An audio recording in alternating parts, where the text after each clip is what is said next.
I think the only franchise that will ever do anything like this would be Sonic the Hedgehog. On March 31st, Sonic Twitter tweeted out, "We've been listening. A new direction for Sonic is coming." And listen, we saw the date. We all knew some random April Fool's thing was about to happen. What we didn't see coming was that on the same day, they would release The Murder of Sonic the Hedgehog, a full-on murder mystery graphic novel about the murder of Sonic the Hedgehog. Released as an April Fool's joke, The Murder of Sonic the Hedgehog is, what the name implies. It's a visual novel murder mystery where you play as a train conductor named, whatever you want, and you are dropped with the task of catering Amy's birthday party / murder mystery party, where things go horribly wrong because the train goes haywire. And in the chaos, you find out that Sonic is dead! No, he's not really dead. He's just knocked out. So you have to go and find out who, quote-unquote, killed Sonic, right? As the title suggests. So you and Tails go around and find out who did it. A lot of Sonic's friends are in this, like Tails, Knuckles, Amy, Rouge, Shadow, the Chaotix minus Charmy, and even Blaze. She came from a different dimension just to celebrate Amy's birthday party. How considerate of her. And since Sonic is knocked out for most of the game, the other characters get time to shine. Throughout the game, you team up with Tails to go on and interrogate all these different characters to see what they were doing during the train, going haywire and all that stuff. Basically, you go around to each cart of the train and interrogate each of the characters. And in each room, there's different sets of evidence that you have to collect to try to basically interrogate each character to see what they were doing at the time of Sonic's quote-unquote murder. Once you collect different pieces of evidence, you have to hit them with that evidence. This is where you have to think, which is a mini game, which is like a little special stage where you have to collect enough rings so you can destroy whoever you're interrogating with hard facts. Now, if you do not want to be spoiled, please skip to the time code right here because, listen, truly, I think that this game is something that you have to experience blindly by yourself. Plus, it's free and it's not super long, so you can knock it out in like an hour and a half. So, when you get further, you go into the conductor's room, basically the front of the train, and you find out who killed Sonic. Now, even in the spoiler section, I'm not going to say who did it, because it's such a curve. You wouldn't expect who did it. I'm not going to say who did it, but when I found out, I was like, really? Really him? Alright, whatever. I'm not going to say who it is. But then later on, Sonic wakes up, and he's like, whoa, what's going on? And we find out from him that the train is actually a badnik, but it's like kind of a good badnik, but it turned evil because of the robot hand and also because it was created by Dr. Eggman. We found out later that Eggman was kind of behind all of this, and we have to basically go and we have to get to the front of the train again so we can fight the evil hand.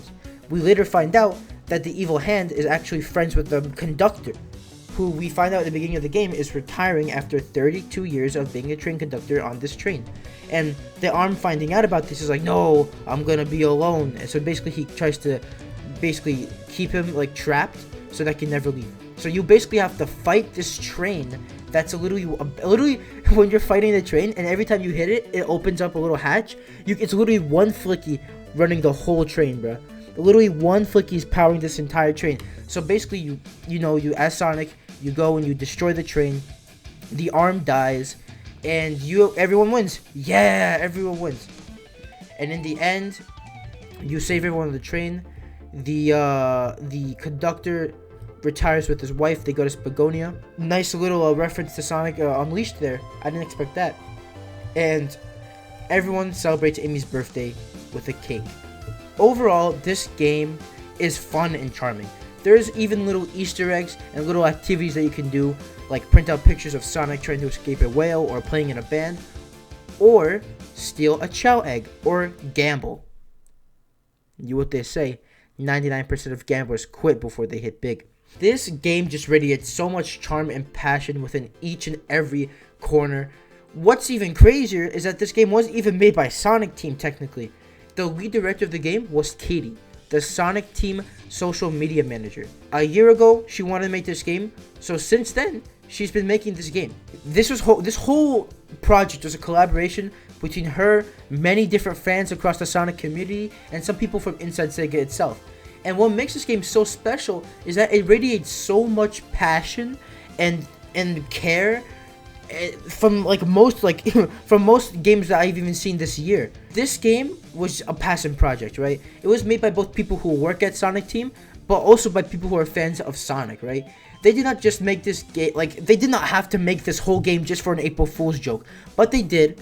And it's just nothing but a fun time. There's even little Easter eggs in it. Like, for example, my favorite one of all, like my favorite Easter egg of all, when you're talking to Sonic and towards the end of the game and you're like, oh, I don't know if I can win.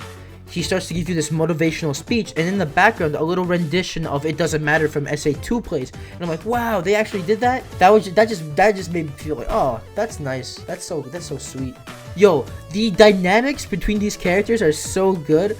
You have my favorite one personally is just the main character and Tails, bro. My main character is clueless, has no idea what's going on, right? And then Tails is like just trying to be like, oh yeah. And the art, bro, whoever made the art for this game, A+ to you, bro. The character designs in this game are amazing, bro. Bro, and Sonic does the fucking Peter Griffin death. Oh my god, yo, who made this game, bro? This game is so good, and it's moments like this where I'm just happy that I'm a Sonic fan, and it makes me like realize like I'm just glad that I'm a Sonic fan. Cause think about it. When Nintendo do this, no, they don't even mention their own, bro. They don't even mention when it's a game's birthday. Like, they don't mention when it's The Legend of Zelda's birthday or Mario's birthday. They don't have this much care for the community, right? Sony doesn't do this. Xbox wouldn't do this. Sega and Sonic Team would be the only game developers I would think, or a company in general, that would even like think about doing this. I think the only thing that could come close to this is the FNAF troll games that Scott Cawthon does sometimes. With this, you have a whole team doing this. So despite all of the shortcomings, Sonic Team may be one of the few companies that still care enough about their fans to even let this type of stuff happen. And I'm hoping that we get more small projects like this in the future. So yeah, that's just my little ramble I wanted to do in this game. It's such a charming game. Go play it for yourself if you haven't. Katie, thank you for making this game possible, and I think everyone else who was involved in this game. Thank you for letting this happen and making it like, I didn't know I wanted this. Now I want it. Now I do. I want more like this.